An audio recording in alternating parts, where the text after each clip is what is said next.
back right here on the UnOrdinary Business Show. Got a special show for you guys today. We're talking about the film industry. I got super producers in the house with me. I got film directors. Both of them award-winning. The one and only Mr. Brian Burns. Hey. And Miss Rosario... Amanda Rosario Glass. See, we got it. I know I heard it. How we doing today? Doing well. Doing pretty good. Thank y'all so much for joining me. So y'all are here for the Peachtree Village International Film Festival. Yes. That's correct, yeah. Wow. Now, Brian, tell me a little bit about the film that you got going into this film festival, because I know the Peachtree has been around now for a very, very long time. They got a whole bunch of people following it. And I know it's an amazing event, and they only get some of the best directors around the country. So tell us a little bit about your film. Cool. First of all, thank you for inviting me here. I'm having a good time getting to know people. Just got to Atlanta, so I'm exploring, and you know the rest of that story. It's going to take a minute to get used to this place. Okay. Anyways, The Micro is the name of our feature film. It's Okay. a full-length feature film with some of the best actors I've ever worked with, and having been in this business for a couple decades now. There's a difference between some actors versus the other.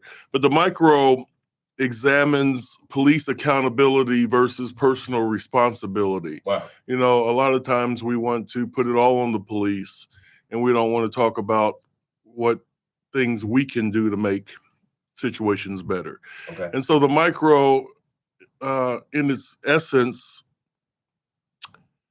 says that we need to treat everybody with decency and respect. And if we do that one person at a time, little micro movements of respect, Okay. then that ultimately makes the world a better place. Kind of like the butterfly effect. Kind of like the butterfly effect. I hear you. Now, how long, you said you've been doing this for decades. How long have you been producing films? Okay, thanks. I'm a BMI songwriter. I've been a BMI songwriter for 38 years. Wow.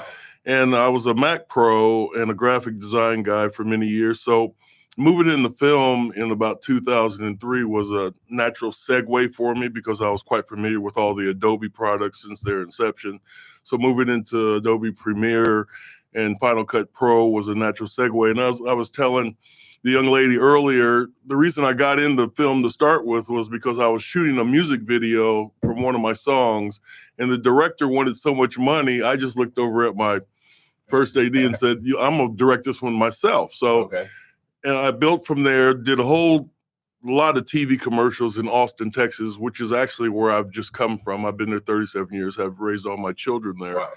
And I started making TV episodes, and I was told by one executive in LA, he said, Brian, you need to just go and make a feature. So I made my first feature several years ago. This is my third feature. And now I'm here in Atlanta working on a new TV series and another feature. Okay. That's why I've come to Atlanta. So it's been an arduous path. I've learned a lot, but I'm having a lot of fun. And I'm an editor too. So I've been kind of doing a bunch of my own stuff, but I'm here in Atlanta to meet some people, hire a quite sizable crew for this next venture. Okay. And I'm looking forward to resting a little bit more. Wow. Now you said you from out there in Austin, Texas. Austin, Texas, but we shot The Micro in Houston, Texas, which is actually where I went to college many years ago. Houston has a lot of great actors, and a lot of them are coming down for the Peachtree Village Film Festival here next week. So they're looking forward to spending time in Atlanta with me as well. Oh yeah. Atlanta's the spot to be at. It's a nice spot. But now Austin is starting to blow up too now.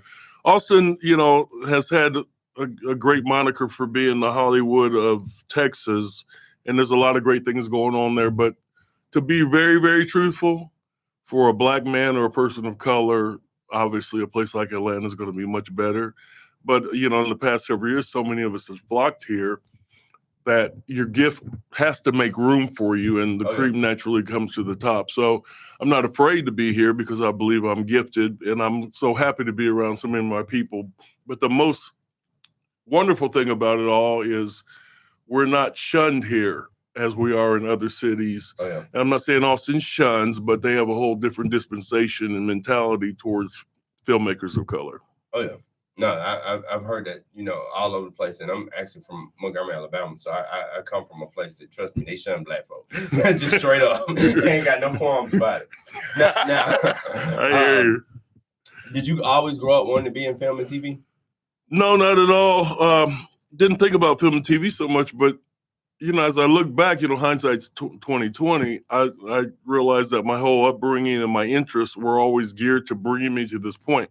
I was an avid reader since I was really little. My dad was in the military, so I lived in Chicago, snowbound, second grade, couldn't go outside. I read voraciously, and my imagination was different than my brothers and sisters. It always ran wild, and I was always different than them in terms of my love for art and artistic, esoteric type concepts. So it's not unusual that a person like myself would segue ultimately into something like this, but I came into it a little bit later in life. I'm not a young man anymore, and I'm glad I'm not, because I don't want to do none of that again.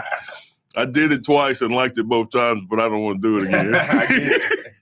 And so I'm in the place where I'm supposed to be. I want to make an impact. I want to leave a great legacy for my children. I want to help people. And, I'm a man of God. I love the Lord, and I want to please him in all I do. So I want to do great things here and just be a blessing. Wow. Now, Amanda, tell us a little bit about the film that you're producing, or the film that you have produced and that you'll be displaying at the Peachtree Village International Film Festival. Come on now. Well, first of all, I have to say thank you so much for allowing, even though my writing partner's not here, hi, Curtis. We just want to say thank you for, allowing us to speak on this project. And so moving right along, our project is called UnOrdinary Love. It's a short film. It's a dramatic, a romantic drama. So we set this particular story in the 1950s, Georgia. Wow. It's actually a love triangle. And what we were actually inspired by a real true life story. But we changed a lot of things because we just didn't have certain details based off of the original story. Mm-hmm. But according to the real story, yes, this guy had a person living in their house that was a woman. Yes, after he met the love of his life, which he met hitchhiking, the other lady just, kindly left. I don't know if it was a cousin or whatever, but we turned it into, some drama. And then, so we just, kind of spiced it up a little bit. All right. Now you said this is a short film. Yes, it's a short film. So when it comes to like full feature length films and this type of stuff, how do you determine what's the short film?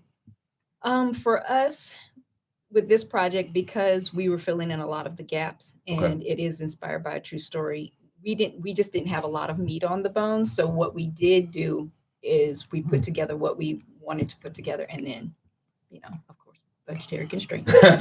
Oh yeah, absolutely. And we did the best that we could, with that particular budget, and we wanted it to, be a piece that we could be proud of.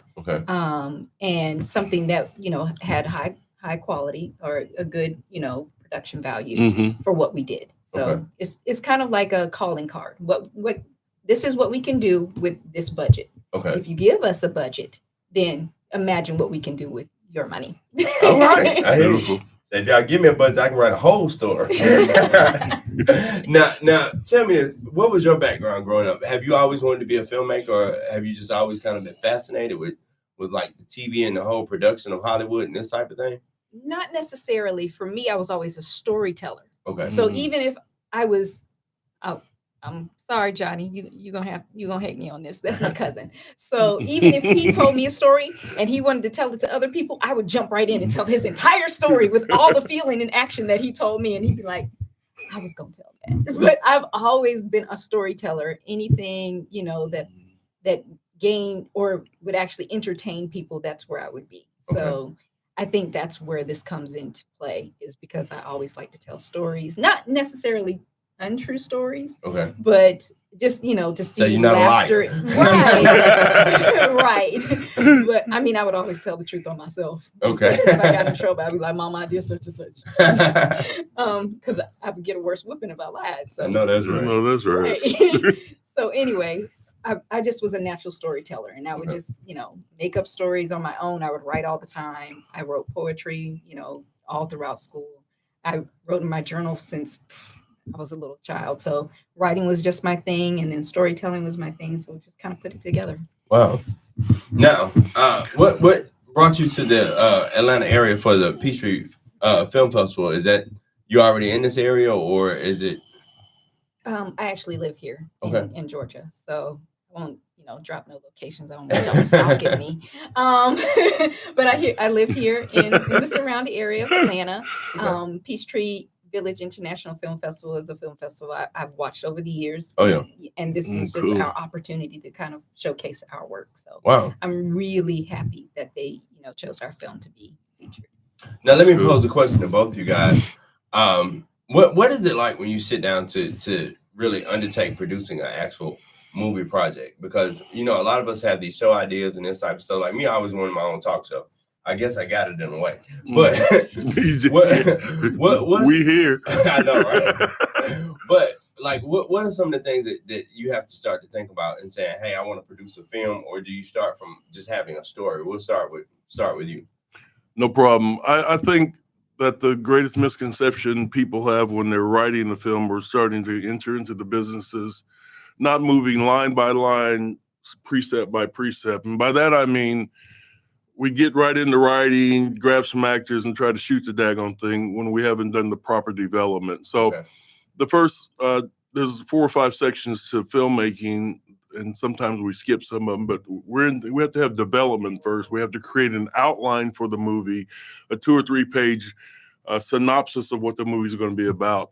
And then we have to make a treatment, which is 10 to 24 pages, which actually elongates the movie and shows scenically what you intend to do with some powerful phrases, keywords, Okay. your top 4 or 5 characters and so forth. And then you can really go into, that's part of pre-production. You start developing by thinking about it, then you go into pre-production with your outlining your treatment. And then you go into other facets of pre-production, which is hiring your cast and crew and finding a brand or two, which always helps up your production value. And then when you're ready and all your people are ready, then you go into production. A lot of people just write a little something and go into production without thinking about the schematic of and laying out properly all the things that you need to do step by step. Okay. And they end up with a lesser product than they would have otherwise. Now, I've seen some of the low budget movies. You can tell they ain't do no research. No research. Yeah.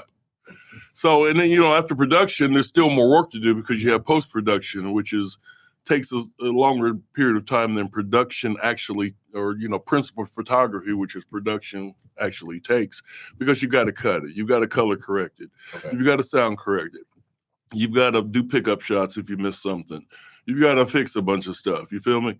Oh, yeah. And then after that, you go into advertising and marketing. But we're skipping some steps. We're not taking our time a lot of times, and people can see it.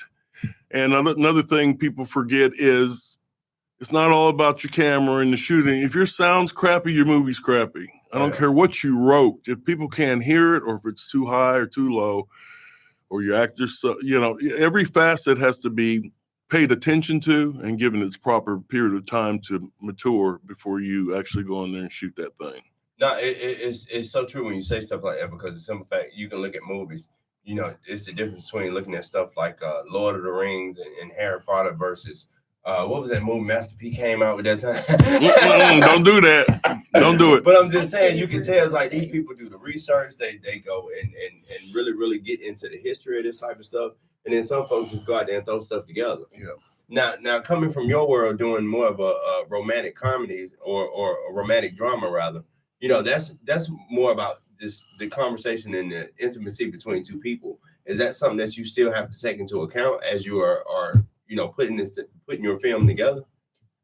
So I just wanted to say thank you. You described that very succinctly. Thank you very much. Anyone that doesn't know, Thank you very You much. answered the question. I ain't got nothing to say. No. But as far as, because I can speak what we did for our short film, we wanted to make sure that we gave high quality, which was making sure that when we budgeted for the best camera that we could afford and the best sound people. We had a really great team, and this film would not be what it was if it were not for all of our team members, from our line producer to our DP to our sound person to our BTS photographer. Everybody brought their A game. And what I appreciate is that when we started to shoot, because we shot it in like 2 days. When we started to shoot our film, we were there early in the morning and in the evening, and then like a whole nother day. Okay. And when we talk about pre-production and post-production, our line producer, shout out to our line producer, I mean, she was on the ball to make sure we had every penny in place. And that's the one thing that you miss out on if you don't do proper pre-production, because you will go over budget and people will not want to work with you. But we made sure everybody got paid, made sure everybody, you know, that was supposed to get paid got their checks on time. That's good. Because that can ruin your production altogether, including post-production. We made sure we had the money for everything. So along with pre-production, post-production, please make sure you have your funding. That's all I'm going to say there. Oh yeah, because it gets expensive. Yes. I actually used to own my own studio, and we used to shoot a lot of music videos. And one of the biggest things was they come to us with these just low budget. I just had videos for $500, and it's like, oh my goodness, we could have just stood in one spot and did one shot and did better than what y'all came up with. But it's like when you starting to budget this thing out, what are some things that you need to consider when you're trying to produce this movie? Is it more about what you're trying to bring to life, and we need to see how much that costs to do that? Or is it more about, all right, well, we know we got a great product, but this is all the money. Like, what are the things you have to consider in your budget?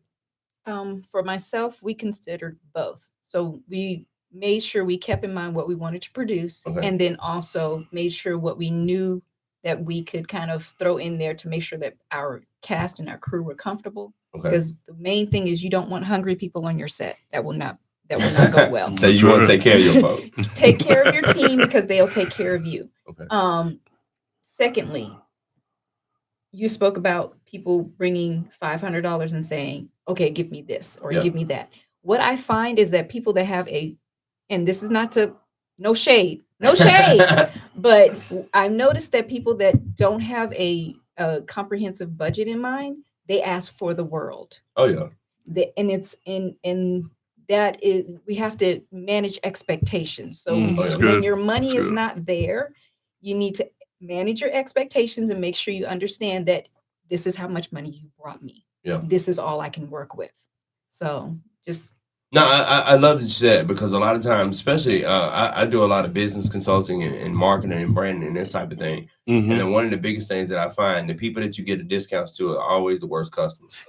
Like, seriously, they are. And I'm throwing some shade. Let me be honest with y'all.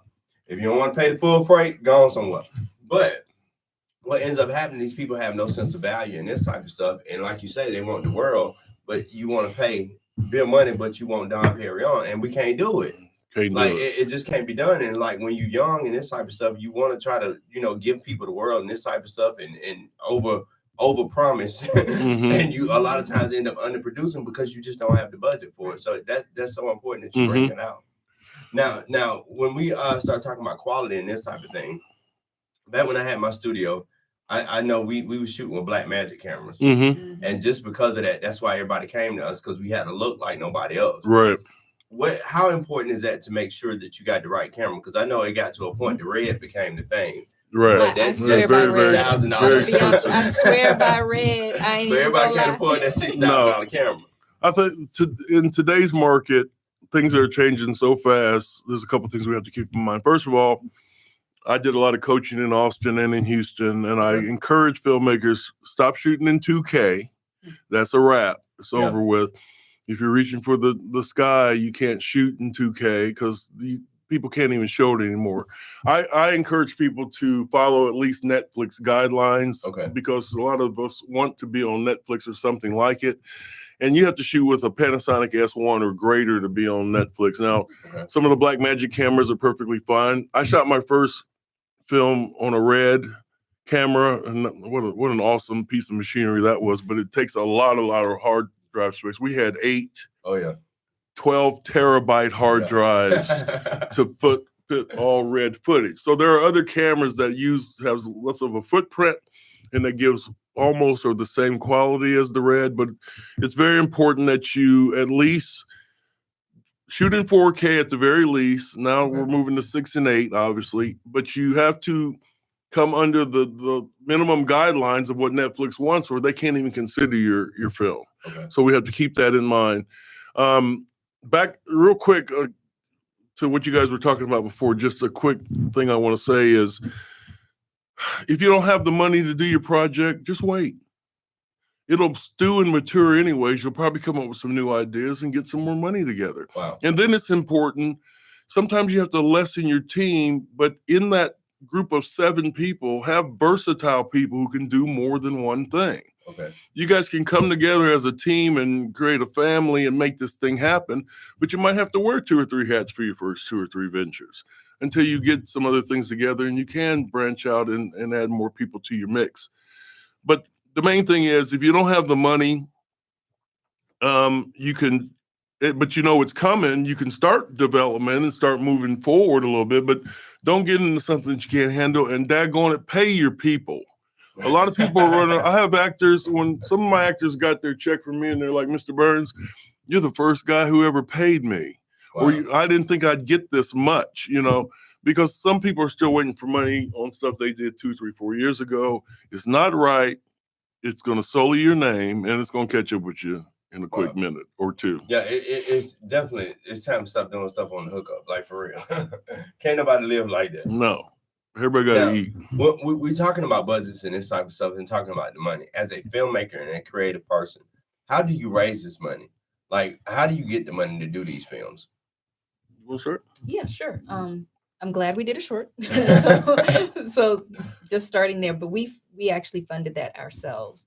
And we took out even a personal loan to make sure that, you know, we were able to finish the film and, you know, pay all of the people that were involved. Wow. Wow. That's a loaded question. And it's a scary question. Yeah. Money is tough, folks, and it's hard to get money if you don't have a track record. It's like everything else, you know, you need a job to get the experience, but you don't have the experience, so you can't get the job. Same type of deal with this.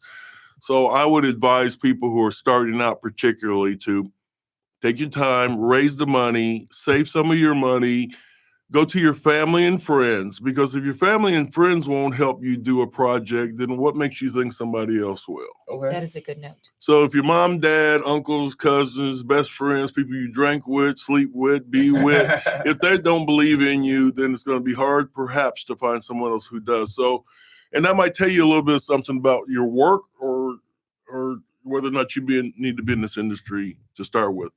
So go to, save your money. Go to your family and friends, business associates. And then there's a lot of people who run businesses, dentists and doctors and stuff, who want their name on that top line or second line, executive producer, co-executive producer. They don't care about film, but they want to see their name in the screen. Okay. You have to find people in your community who might support you, who have a lot of freaking money. I mean, some people have a lot of money, and then, your little budget, whatever it is, in their minds, it's really not that big. They might help you. So you need to, but the main thing is get your pitch right. When you're talking to family and friends, it's one thing, because I can sit here and talk to my daddy and say, look, Pops, blah, blah, blah, blah, blah. And then we're going to shoot this. Then we go boom, boom, boom, boom, boom. But when you go talk to a professional in any other realm, whether it be a business person or somebody in the movie industry, you need to get your pitch correct. You need to create your pitch deck. You need to have your outline and your treatment. 2 or 3 page synopsis. People don't have time to read a lot. People still like pictures. Everybody likes pictures. 2 or 3 pages. Explain what you're doing succinctly and concisely. Have some pictures and hand that to them and let them mull over it for a little while. You got to come correct or just don't come. Now tell me this, for as he was talking about, using, other people in the community and this type of stuff. What are the benefits to possibly a business owner or someone like myself giving you the money to produce a movie? So when you do something like that, you're asking basically for someone to invest in it, and you're going to have to basically pay your investors back. Okay. And then you might want to negotiate like points on the back end or whatever the case may be, so that not only are you giving them their money back, but you're saying, I do think this is going to give us a return on our investment, and here's how much I can offer you based off of, whatever projected sales or whatever money you get after the fact. But you definitely, as he stated, when you go to someone that's a business person, you have to have all of those things in line, because then they know that you're serious. And because when you show that you're serious about it, regardless if you get their money or not, you're still going to do their project. But it just proves to them that, okay, I have, there's some a surety there, because no one invests. Everyone is risk averse. Let's Oh, just yeah. put that out there. Mhm. So when you're asking someone to give you their money, their hard earned money, and I think people in our community forget that everybody works hard for their money for the most part. But when somebody is giving you their hard earned money, they want to make sure that you're not going to screw them over. Oh yeah. So showing that you have all of your stuff together, and they give you that money, make sure you're giving them their money back, and basically, as you know, little something on the house, to make sure that they know that they can even deal with you in the future as well, because you're building a repeat customer when you're doing that. Okay. That Now, was a good statement. no, it's amazing because when you invest in the #1 rated business show, we can show you exactly how you gonna get promoted through that and this type of stuff, because we run commercials. We can put different ads. We put you out on the stuff that we use to market our own shows and this type of stuff. Come But on. when it comes to a movie, a lot of times there ain't no commercial coming on in the middle of the movie and this type of stuff. I know product placement has become a big thing, especially in a lot of movies. You see Coke around and this type of stuff. You different restaurants they go to and this type of stuff. But for somebody that wants to invest in entertainment and stuff like that, it's interesting to find what that benefit to that business owner would be. Do you when you're doing movies and stuff like this, do you ever write scenes in there just for the purpose of different investors or different people that want to be a part of it? That's a good word. A couple things we do on that tip. Sometimes we film in their location and we show their sign to their business, and sometimes we let these people come and be part of the cast. They can actually say their real name and their real business, and it gives them advertising purposes. Or you might do some swapping and put one of their kids in the movie or something like that. All that stuff is important. Product placement is something that we need to tap into more, I think. It's a hard gig when you're doing an indie. If you're SAG or you get a little bit bigger, it gets better. But you have to prove to the advertiser that X amount of people are going to see this product placement in order for them to take you seriously. But you can show the sign of the people that are helping represent you or helping pay for your movie. You can shoot from their location. You can put them in the movie. And there's probably some other cool ideas I need to think about or need to check into, because you brought up a good point. I do charge consulting fees. Don't worry about it. I got you. I got $4.50. What can you do for $4.50? But now let's dig into the movie a little bit. So tell us a little bit about this romantic drama. Is this some Tyler Perry type stuff we about to see, or no? I will not. Again, I don't do no shade on nobody in the industry at all. Because when you denigrate someone's work, you're also denigrating their audience. So I don't do that. But back to the film, UnOrdinary Love is it's really interesting because you wouldn't think of two concepts existing at one point. One is the love at first sight. Okay. And then on top of that is there's a love triangle in the 1950s. Wasn't everybody's grandma happy, and wasn't it, grandpa treating her right? Exactly. So that's one of the things we kind of wanted to pull to the forefront, is even when our grandparents were young and vibrant, they were doing some of the same stuff that we were, doing in our youth. And so I just kind of wanted to put us back into, the feeling of that old time, Southern, wildness, but still show people in their humanity. Okay. And so a lot of the stuff that I put in here is kind of like some of the things that my grandmother told me when she was younger. Not the wild stuff. She don't fess up no wild stuff. But like some of the things you may see is like, them sitting out on the porch and talking. I remember doing that with my grandmother. The long stretches of road where there's like just one car on the road, that kind of thing, and just make it kind of nostalgic, but also having some of those things that kind of transcend time. Like, men think of, okay, that's my wife. Like as soon as they see her, or, oh my gosh, I'm dealing with this crazy chick. but so he's dealing with that too. Okay. And then the innocence of some of the characters that we pull in, like a person that's never done anything in their whole life and now they're venturing into a whole new world. Okay. So just some timeless themes along with some ratchetness. Not too much ratchet because now being in 2020, being in 2022, especially dealing with a smaller budget, how do you set the scene for the 50s? Were you able to get like the cars from yes, that time? we had one. You got like car. a sepia tone and everything. No, we didn't do that. But we did have a picture car. We made sure that we filmed in a more rural location. So we shot in Good Hope, Georgia. At a so they call it the Portico. I don't know. Yeah, I can give them pub. Portico cabin. So if you guys ever go, because they even have it on Airbnb now. So you can actually visit the cabin that we shot in. Just, take care of the place. Don't wreck their stuff.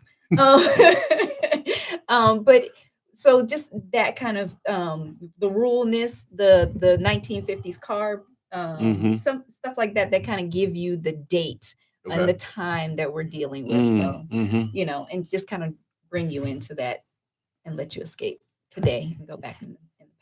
Wow. Now tell us a little bit more about Micro, because it seemed like it's more of one of those type movies that's going to be a little bit more documentary style than.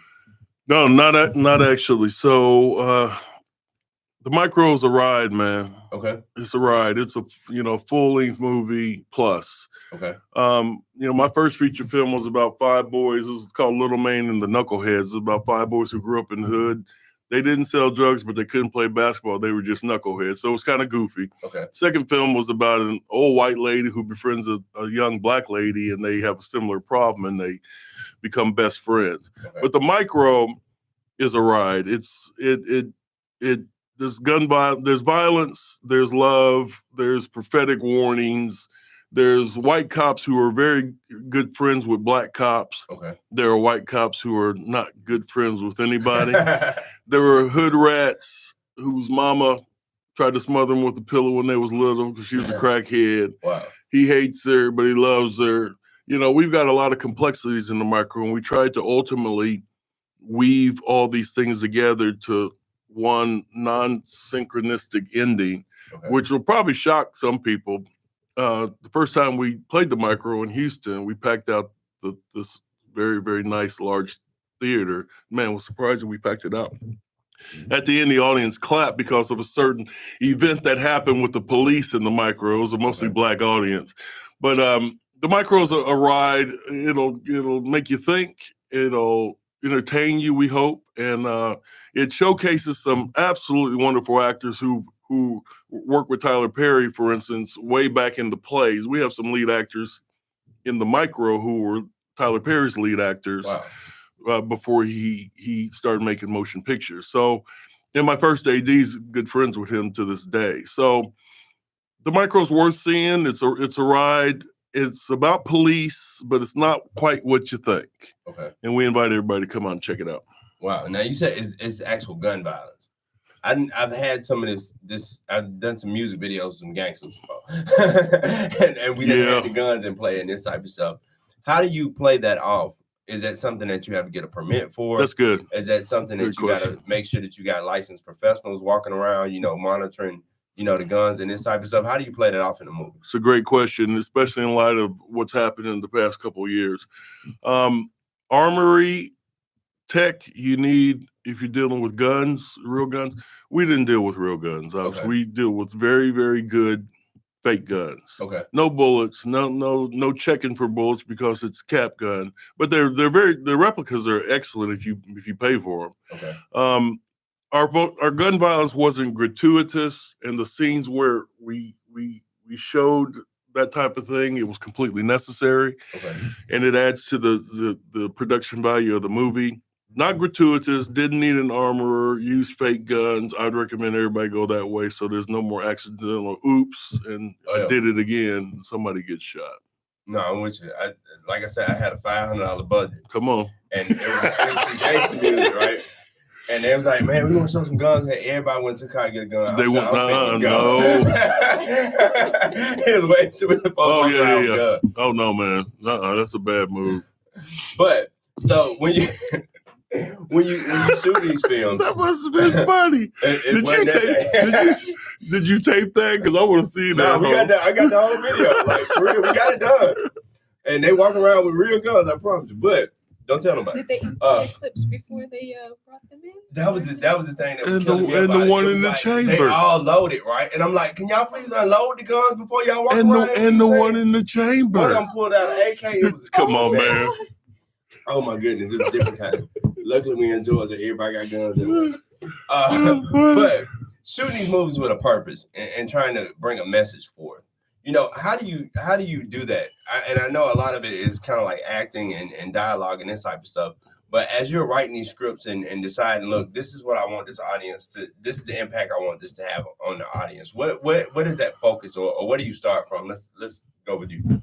Okay, so in this particular film, we started off with the story. Okay. What we had heard from someone else. Okay. So, and we were kind of inspired because we were like, that's crazy. Like, that happened when? To who? Yo, grandma. Mhm. Wait, what? Mhm. So that is what kind of drew us in. And so when we kind of just wanted to kind of showcase that, the craziness that went on back in the day. Mhm. And stuff that you wouldn't expect to hear from your grandparents. I mean, you think of your grandma like, she's the sweetest woman in the world. You wouldn't think she would cuss Grandma somebody used to out. be young one time. You know, but that's what I'm saying. So we wanted the audience to kind of feel, one, we wanted them to feel this unrequited, well, not unrequited love, because it is, you know, they get married at the end. Okay. So, I mean, spoiler alert, y'all gonna know. But we wanted to kind of show love, so that part is in there. But we also wanted to show the unexpected, unexpected situation that these people were in. Okay. And when we were writing, we, even my writing partner was like, don't have her say that. I'm like, but she's crazy though. Like, we need them to see how crazy this woman is. Okay. So she's going to say stuff that doesn't make sense. So yes, we're going to keep that part. Okay. And you'll see, like in the movie, there's some stuff that she's like, she's bad, crazy. Like, this chick is crazy. And we also, kind of put in the humor, which is, but crazy chicks have, certain, you get what I'm saying. You get what I'm saying. I know one of them. But Just one. You get what I'm saying. So when you see that in the film, you can relate as a man. Okay. And some women can go, oh, maybe I act like that a little bit. I maybe need to tamper that down. So it's just trying to reflect, what we see in society, what we see in people around us in that story, but also make sure that you understand that this is fiction. Mm-hmm. And that we just want you to have fun and be entertained and not think about your regular day to day just for this one moment. So that's when we're doing these stories, we kind of want to, hit all the marks. We want you to feel something when we produce something. We want you to learn a lesson, which is, maybe it's not always the strong that carry on. Maybe it's just the persistent one. Wow. You get what I'm saying? Oh, So yeah. So there's certain things that we try to touch on with each story as we're writing. No, we do that a lot in marketing, like seriously, because what we find is if you can build an emotional connection to the person that you target and this type of stuff, you can get them to act or either buy those products or either take advantage of a service. Now, you said you made multiple films. Yeah, I You made a bomb on one. Say what? You a bomb on one. One more time. I said you ever bombed on one of your films.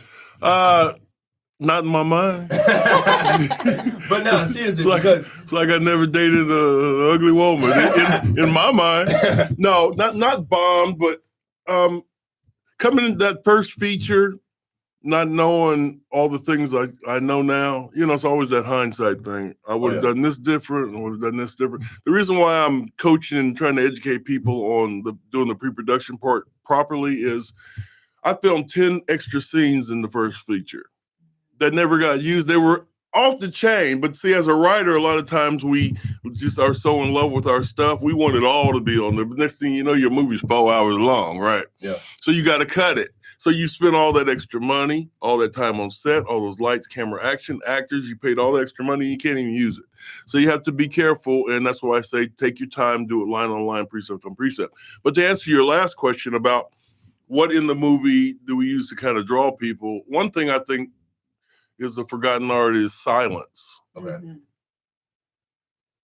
You know, sometimes silence can set a whole different type of tone. Oh, yeah. And then your key phrases have to be, sometimes they have to be bombastic and they have to be life-changing in and of themselves. But the most important thing is in that particular category is having the right actors who can project your vision like you have it in your mind and heart, or do it even better. So you need you need some skilled people. Oh, yeah. And I have some skilled people, and sometimes they would do things that went above and beyond what I intended because they put their own personal take on it, because they study, because they're good actors. Good actors study. They don't just get up there and try to do it. They study. And they put a different slant on it that I never imagined. And it takes the movie, if you have these multidimensional, powerful actors, it takes your film that you wrote in directions you never foresaw and makes it an interactive spectacle that you didn't see coming, because they bring their own personalities and thoughts into the process. So silence, bombastic statements, some powerful movements, and actors who know what the heck they're doing makes a difference in your production value. No, the reason why I asked you about failure, because one thing that I've learned in my career and just doing all the things I've done is the failures that I learned from. And that's really what made me as good as I am today. Not necessarily all the successes, because that stuff just goes to your head. True that, man. That's a good point. Yeah. But Good point. what is it like? You've created this vision, you planned it out, you've worked hard at it and this type of stuff to finally see that finished product, to sit back and actually watch this film. What does that feel like for you? The feeling that I saw watching the audience watch my film, that is the best feeling in the world. When you hear them laugh at the points that you want, where you were writing like, this is gonna be super funny, and they actually laugh, you're like, oh my gosh. Yeah. And then when they're like, oh, and they give all of the emotions that you were trying to want people to feel when they're watching it, that is the best feeling in the world. It is. That's why I'm going to keep doing this stuff, because there's no feeling like that. To see somebody enjoy what you have done. That's a good point. I'm sorry, I probably went over. Can you No, repeat the question it's to quite make all sure? right. No, you didn't go. But no, that's a good point. I know how you feel though, because it's like you writing your speech and then you put them jokes in there and they get it. I almost lose your place. But yeah, what is that like for you to just to see that finished product on screen, and then just sit there with the audience watching it? She took the words right out of my mouth, and I know what she means, and everybody who's made a film and had to show them somewhere knows what she means. I've seen the movie a million times. I wrote it, I directed it, I cut it, so I'm intimately acquainted with every facet of this film. So I spend my whole time during that couple hours just watching people, and that. I want the money now. I want to get paid for my work, but there's probably no greater joy than those moments watching the people get what you did and enjoying it. And it's a wonderful feeling, and I completely concur with what was said about that. But we do want to get paid, so we make these. We need to make these movies with the end in mind before we start. That's another. Talking about failure, that's what I learned from the first film. I was so happy to be on the journey and writing this, what I thought was a fascinating movie about these 5 little knuckleheads, that I didn't pay a lot of attention, to pre-production and plan it out right so I didn't overfilm. Okay. And also, I didn't really have a great plan on what I was going to do with it when I was done. Now I've been around longer, I'm investigating more, and I always start the movie, okay, what are we going to do with this when it's done? So you work from the end to the beginning mentally when you think about the monetary aspects of it. And, the failure of the first one, because COVID came somewhat after that and messed up a lot of marketing, then ran out of money and all kinds of stuff like this. You have to work it from the back to the front. How am I going to make this movie make money? And it's like, one of the things is, like I said about the cameras, what does Netflix want from me? Okay. What does TV One want from me? What does Hulu, Apple Plus, what do they want from me to even take a look at what I'm doing? And you have to get your pitch Bible together. You need to get your stuff together if you intend to go deal with these people, or you'll be forced to put it on something that's a free channel or something that's on the channel that you really don't want it on. So that's my take on that. No, and I'm glad you took it there, because that was going to be another one of my questions, because we've seen what this explosion of streaming networks has done for the music industry and this type of stuff, and it's a double-edged sword, man. Because it's some fact you got all these different networks, and now you got all this different content. But is it becoming more helpful to creators like yourselves? Is that helping you having more outlets and this type of stuff? Or is it because it's so much content out there, it gets so much harder to be seen? I'll take that first. This way. So I think, just like you said, it is a double-edged sword, and it can cut both ways. Okay. So it can be beneficial to you if you are very strategic in what it is that you or whom you are marketing to. And when you put together your plan, regardless of what streaming service it would be on, it would get to the people that you wanted to get to. Okay. So having more outlets would actually help that. However, being lost in the sauce where there's so much going on, that's where your content will actually bring you to the top. Okay. What are you actually producing? Is it unique? Is it different? Will it actually gain an audience because it's not like anything else that somebody else is doing? So you don't get lost in the sauce if you have a unique product or something that's different or something that stands out. Wow. But it just depends on what you're putting out there. I got you. That's a good word. What do you say?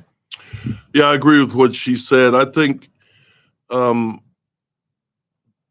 here's the deal. I've been around a long time. I've seen us go from pre-computers to computers, cell phones, all that stuff. Been here for a minute. There's a lot of content out there, but it's just like any other avenue of life. There's probably somebody out there who's a better ball player than Michael Jordan. We just never met him because either he didn't plan properly, do the work like he should, or he just got lost in the situation. Today, with all the content, once Netflix came out, for instance, and everybody with a camera shooting movies in the garage, and Netflix needed content, and they put everybody's movie on Netflix. I mean, you hit one where the cover looks good. It's like, get your popcorn, get your people ready, and you watch it. It's like, what the? Because it was made at home with 8mm. Who knows what they shot that sucker with? And a flashlight for ghost effects. Well, things have progressed. Other networks have understood this concept of streaming, and everybody and their mama's shooting a movie. So yes, your gift will make room for you. You have to separate yourself in several different ways. Your preparation's important. Your content, as she mentioned, is important. But that doesn't always get it done. A lot of times it's who you know. You don't have to ingratiate yourself, but you have to go find. You have to investigate the business. Like the AFM, the American Film Market, is coming up next weekend, the same time as the Peachtree. Well, that's where I would be. That's where that's where you sell your movies. You need to go meet those hundreds of people in California. Atlanta's what Atlanta is, but LA's still LA. And a lot of people from Atlanta will be in LA at the American Film Market. There's only 4 of them a year. Okay. Wow. This is the biggest in the world. So you have to do your due diligence, study, make a great film, and in my opinion, pray, and your gift will make room for you ultimately. And if you don't succeed at first, you got to do it even better next time, because there's a lot of stuff out there, man. Wow. A lot of stuff out there. Yes, it is. But that's like everywhere you go. It's like you look in the motivational market. You go on YouTube, you can find millions of videos on that. And music, you got millions of, and it's just so much stuff out there. And that leads me to my next question about the marketing of the movie. Like, what do you do, or how do you market these actual films so that more people want to watch them? You get it in front of the right people and this type of thing. So for me, right off the bat, we knew we were putting this film in the film festivals. I wanted to make sure that we had basically I don't want to say validation because we had already decided that, this is a good film, we're proud of it. But film festivals was a way to bring legitimacy not only to my writing partner and I for being writers, Mhm. but also Mhm. for us to, as well as directors. And we also wanted our cast and our crew members to be able to say, hey, I worked on an award-winning film. Mhm. So for us, Mhm. that is our payoff for this particular film. Now, the next film we do, we're looking to make some money on it. Okay. Which is why we're going to even now have that credence to say we produce award-winning films. Like, Mhm. Okay. check Mhm. this out. Mhm. So, back to what you were asking is, and reiterate one more time. About the marketing of the Mhm. film, like So- how do you really get it out here? Because like we were talking about, it's so many different people out here producing content and this type of stuff. How do you kind of rise yourself above the fray, and how do you get it in front of the right people? Mhm. Okay, so yeah, that goes back to the film festival. So the film festivals, each one that we place them in, they actually do their own particular marketing Okay. that actually helps our film. Okay. So the more film festivals we were able to put in and Mhm. place, they actually did marketing on our behalf, Wow. which actually helps us, which now then our audience, or even people that have not seen it yet in new markets will say, oh, I saw that already. Okay. Who are those people again? So with that particular marketing on this aspect in the short film industry is you're putting together a product to show people what you can do. Mhm. Now, as far as feature films, you're wanting to sell that baby. Okay. You want to make some money off of it. So speaking from the short film side, the film festival and its marketing helps us to get more eyes on the product. Mhm. And that's where our marketing came from. Now, when you start talking about feature films and trying to create something that you can actually sell and monetize, Mhm. what does that look like from a marketing perspective? It's a good word. A good word. She made the first primary valid point. The first thing you do is you do go to film festivals because you want the laurels. The laurels say that you were either selected or you won something in the film festival. So the first thing I teach people to do, and we do ourselves, is get ourselves in film festivals. Of course, it costs money to even apply, and a lot of times you don't get in. A lot of times they'll have 1,000 or so people who want to be on their festival. So Wow. just to get selected is an award in itself. So you get a laurel for that. But if you end up winning one of them, and the micro has won about 15 of these festivals in the Wow. past 3 months, and then I just quit putting in more because we had enough laurels. That's your first key thing. The first key thing that you want to do, it gives some validation to your movie, as she said, that somebody else liked your movie. Okay. Even if it was a small festival, who cares? We won. Okay, I win. If I go play pickup basketball and I win, I won. I mean, every win's a win. Do not despise the day of small beginnings. Okay. But in terms of marketing the movie, you have to have all your stuff together, your pitch deck and so forth, and you have to go to these film markets where the distributors are. See, they have to buy your movie, Okay. and there's 7 ways to make money on your movie. I Right. won't go into all of them, but 2 of them are theatrical and foreign markets. Okay. You can sell your movie to. We have more fans in Nigeria for the micro Wow. than we do in any other country in the world. I don't know how they found us, but we have thousands and thousands of people from Nigeria who want to see the micro. So as we now go into distribution, we'll try to find a distributor in Nigeria who will break us off our piece, take their piece, and sell the movie there. So there's 7 rights that you have in a movie that you can sell, and those are 2 of them. I think we discount theatrical a lot too, because for a feature film, sometimes we might have to go back on the chitlin circuit, man, Okay. and show our movies where if it's a movie about black folks and it's going to be a predominantly black audience, then we need to maybe go show it in smaller towns where they're going to be. Oh yeah. And we need to beat our own drum about our film at first. And then sooner or later, if you're worthy and if your movies are good enough, and if you get brands in your movie, which is an important thing too, people come to see brands. Brands are actors who we know. Okay. B actors, A actors that you can afford that are in your movie, even if they're just there for a day or two. Okay. That ups your production value. So, like I said, going to the film markets, getting your laurels at the film festivals, maybe going on a chitlin circuit of sorts and showing your movie in different venues and theaters. It'll pull in some money and your audience just grew. And of course, paying attention to your Facebook, Instagram pages and stuff like that help as well. And then, somebody's going to come up with another idea, man, because the gate is so narrow in this realm, just like it is in music. I know exactly what you're talking about, or in speaking engagements, all this type of stuff, motivational speaking. We need to come up with different avenues to create our own channels and actually drive people there and sell our own stuff and keep most of the money. And that's a bit of hard work, but there's a way out there, and bring me back next year and I'll tell you if it works. Now, I know you brought that chilling circuit up, because like that's one big thing I used to do with artists all the time, because I managed the artists too. And it was like, look, don't nobody want to see you in Atlanta. But if we go down here to Noonan, we go over here. There you go. This little small town, small town. These folks want something to do. They'll come on. And by the time you come back, you already a platinum artist. But a lot of them don't want to do that because it's like we need them. Yeah, nobody cares about you here. Yeah, exactly. Yeah, go to the small towns. That's a lick that we need to pay attention to, man. Oh yeah, because people don't realize there's people everywhere. There's people, man. Exactly. The same people. They got money. Now, one thing you did mention, and I noticed this to be true myself.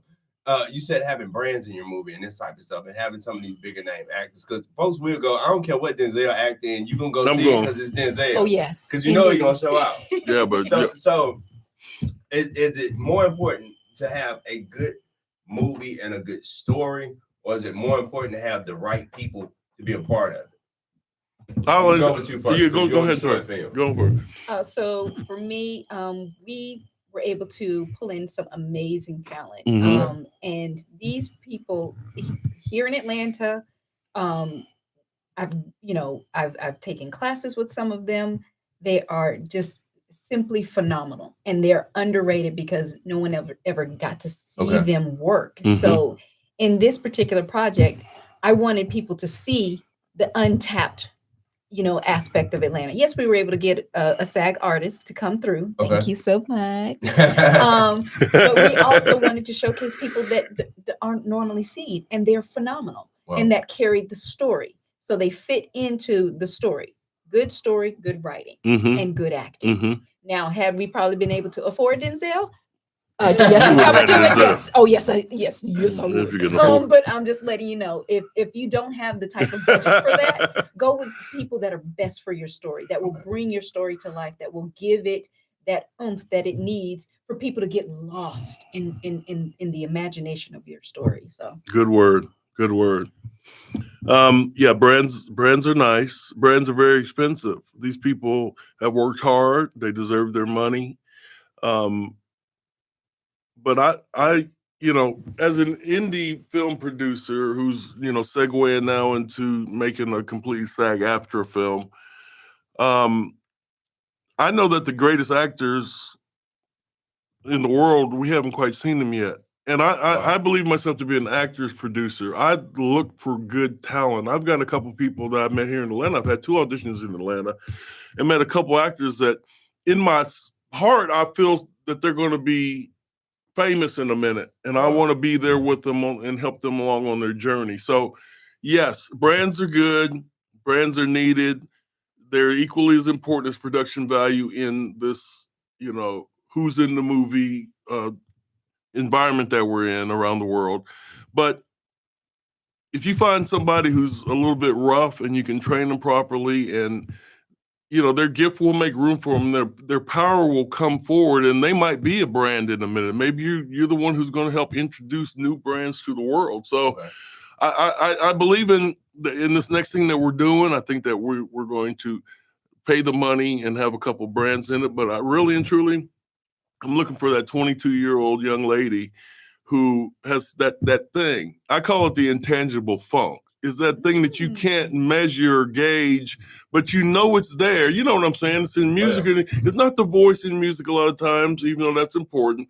It's the presence. It's the something behind the something. And if you have the ability to see it and you can help pull it out of them, that gives you a greater sense of accomplishment than anything else, anything a brand can do for you. Although we do need brands because they work to be who they are and where they are. Oh yeah.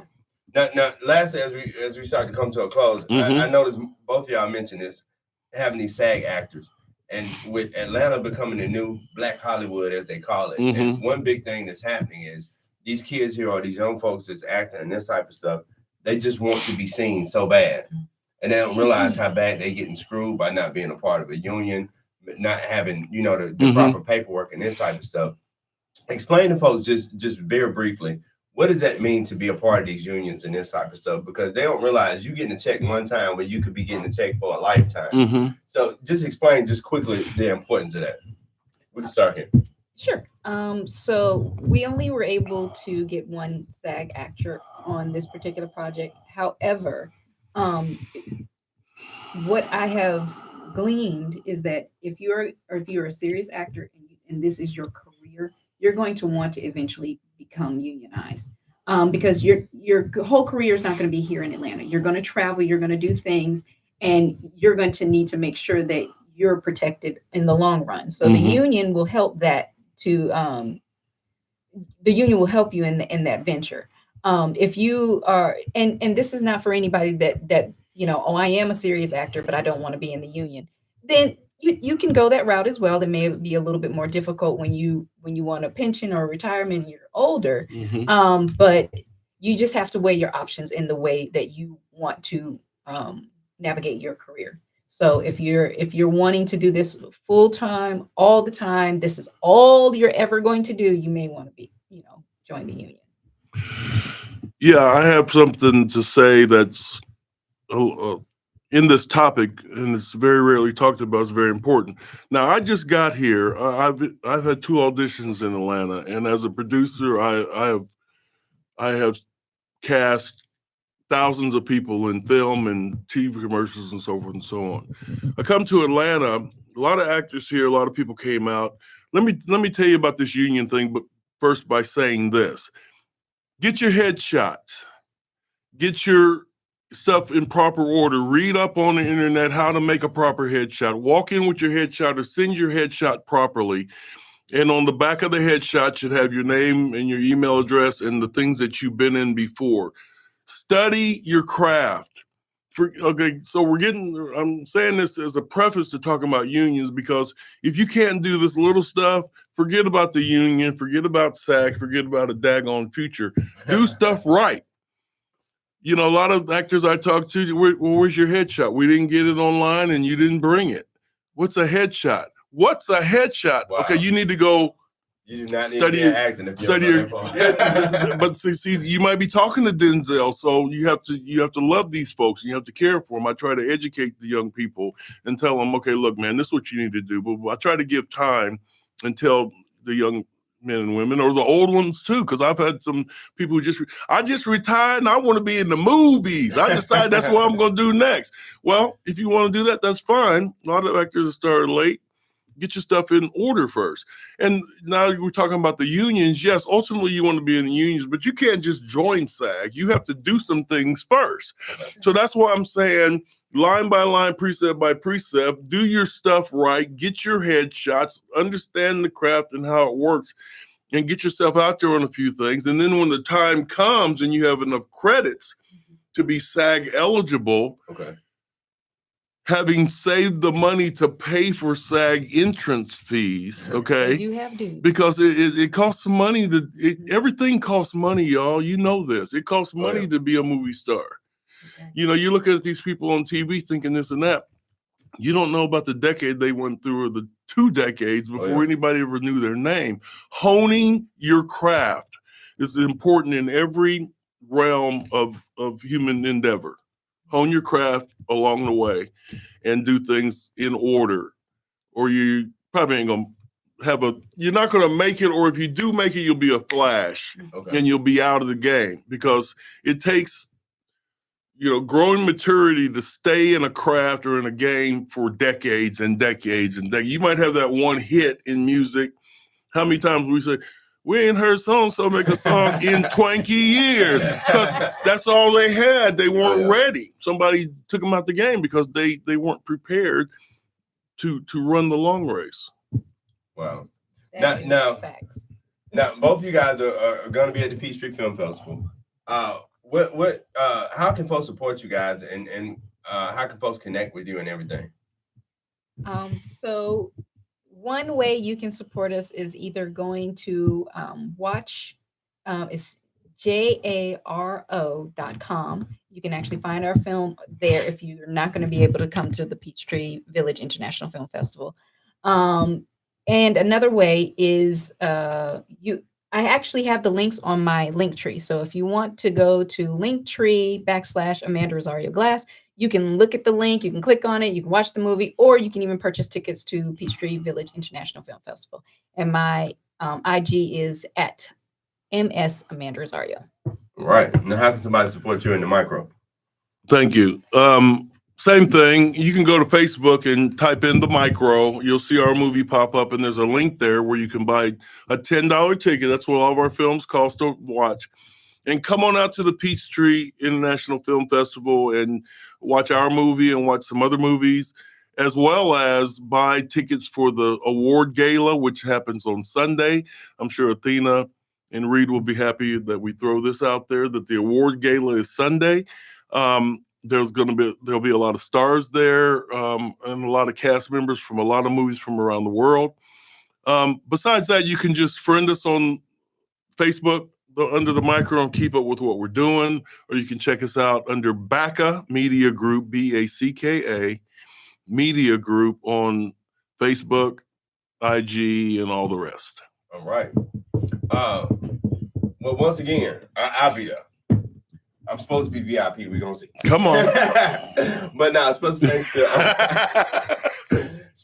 to Athena for having you guys on and getting you guys on the number one rated business show, and especially Lynn and JB. Yeah. I love you, Lynn. Once again, another Lynn. year of the Peachtree Film Festival, because them guys have been working hard for the last 20 years. Yeah, they are. Doing this thing, celebrating actors, celebrating the craft, and I know both of them still producing films themselves. So, special shout out to them guys.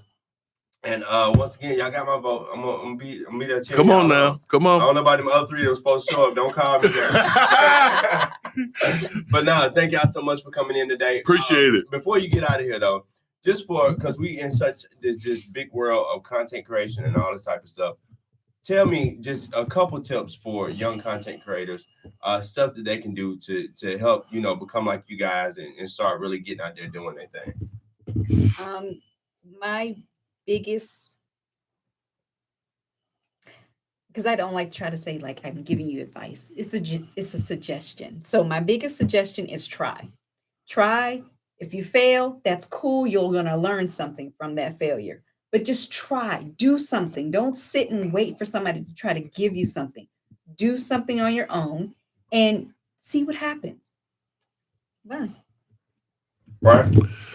I say equip yourself, as I said before. Make sure it's something that you want to carry the ball for the long run, and equip yourself to do that.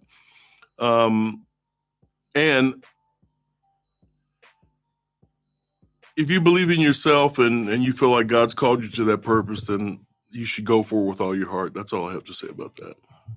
Well, ladies and gentlemen, once again has been another episode of Number One Rated Business Show. Dominique, what's up, bro? I see you. It's been another episode of Number One Rated Business Show. Thank y'all so much to our guests today. We got these award-winning directors in the house with us. Yay! Y'all stay tuned. We got a whole lot more. And like I say, them other three don't call me. But until I see y'all next time. All right. That was great. Appreciate it, man. So both you guys, You do this twice? How often do you do this? Because I know the pain.